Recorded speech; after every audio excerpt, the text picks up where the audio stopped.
सोमवार व्रत कथा। एक समय की बात है। किसी नगर में एक साहूकार रहता था। उसके घर में धन की कोई कमी नहीं थी, लेकिन उसकी कोई संतान नहीं थी। इस कारण वह बहुत दुखी था।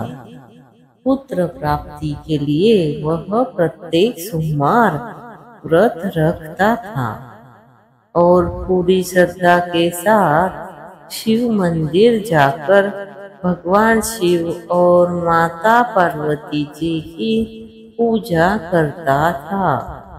उसकी भक्ति देखकर एक दिन माँ पार्वती प्रसन्न हो गई और भगवान शिव से उस साहूकार की मनोकामना पूर्ण करने का आग्रह किया। पार्वती जी की इच्छा सुनकर भगवान शिव ने कहा कि हे पार्वती, इस संसार में हर प्राणी को उसके कर्मों का फल मिलता है और जिसके भाग्य में जो है उसे भोगना ही पड़ता है। लेकिन पार्वती ने साहूकार की भक्ति का मान रखने के लिए उसकी मनोकामना पूर्ण करने की इच्छा जताई। माता पार्वती के आग्रह पर शिव जी ने साहूकार को पुत्र प्राप्ति का वरदान तो दिया, लेकिन साथ ही यह भी कहा कि उसके बालक की आयु केवल 12 वर्ष होगी। माता पार्वती और भगवान शिव की बातचीत को साहूकार सुन रहा था। उसने तो इस बात की खुशी थी ना ही दुख। वह पहले की भांति शिव जी की पूजा करता रहा। कुछ समय के बाद साहूकार के घर एक पुत्र का जन्म हुआ। जब वह बालक 11 वर्ष का हुआ तो उसे पढ़ने के लिए काशी भेज दिया गया। साहूकार ने पुत्र के मामा को बुलाकर उसे बहुत सारा धन दिया और कहा कि तुम इस बालक को काशी विद्या प्राप्ति के लिए ले जाओ और मार्ग में यज्ञ करना। जहाँ भी यज्ञ कराओ वहाँ ब्राह्मणों को भोजन कराते और दक्षिणा देते हुए जाना।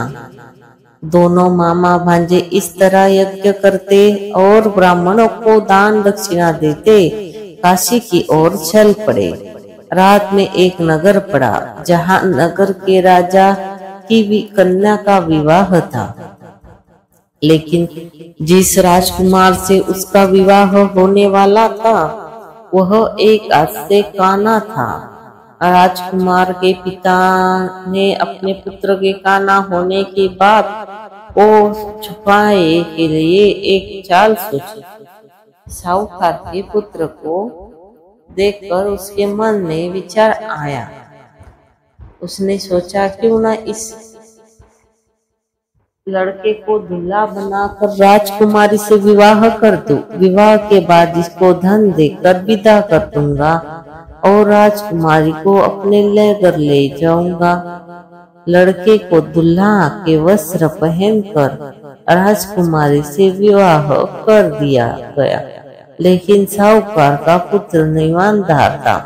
उसे यह बात न्याय संगत नहीं लगी।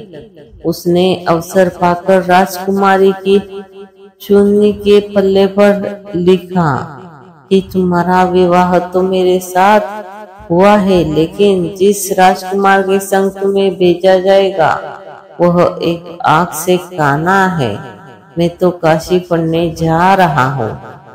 जब राजकुमारी ने चुन्नी पर लिखी बातें पढ़ी तो उसने माता पिता को यह बात बताई। राजा ने अपनी पुत्र को विदा नहीं किया, जिससे बारात वापस नहीं चली गई। दूसरी ओर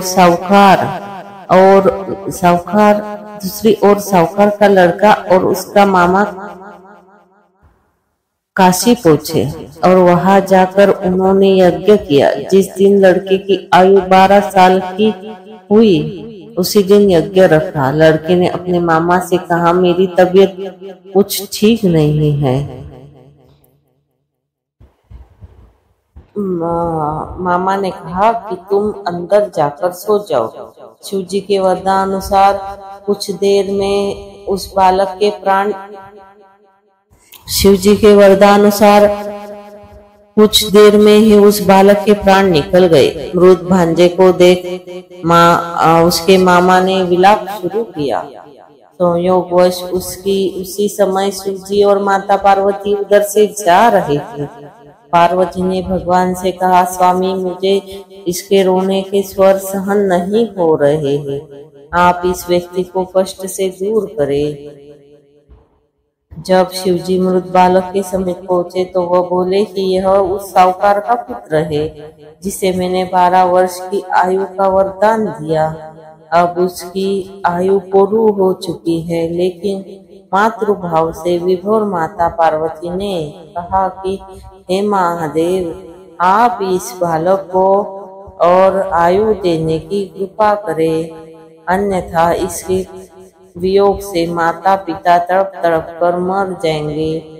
माता पार्वती के आग्रह पर भगवान शिव ने उस लड़के को जीवित होने का वरदान दिया। शिव जी की कृपा से वह लड़का जीवित हो गया। शिक्षा समाप्त करके लड़का मामा के साथ अपने नगर की ओर चल दिया। दोनों चलते हुए उसी नगर में पहुंचे जहाँ उसका विवाह हुआ था। उस नगर में भी उन्होंने यज्ञ का आयोजन किया। उस लड़के के ससुर ने उसे पहचान लिया और महल में जाकर उसकी खातिरदारी की और अपनी पुत्री को विदा किया। इधर साहूकार और उसकी पत्नी भूखे प्यासे रहकर बेटे की प्रतीक्षा कर रहे थे। उन्होंने प्रण कर रखा था कि यदि उन्हें अपने बेटे की मृत्यु का समाचार मिला तो वह भी प्राण त्याग देंगे, परंतु अपने बेटे के जीवित होने का समाचार पाकर वह बेहद खूब प्रसन्न हुए।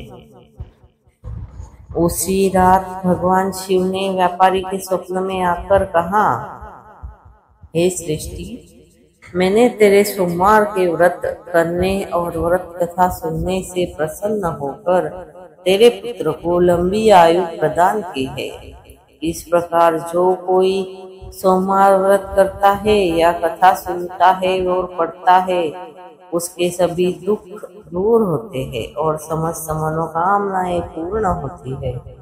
दोस्तों, आपको ये कहानी कैसी लगी? अच्छी लगी हो तो हमारे चैनल को लाइक, शेयर और सब्सक्राइब जरूर करें। धन्यवाद। हर हर महादेव।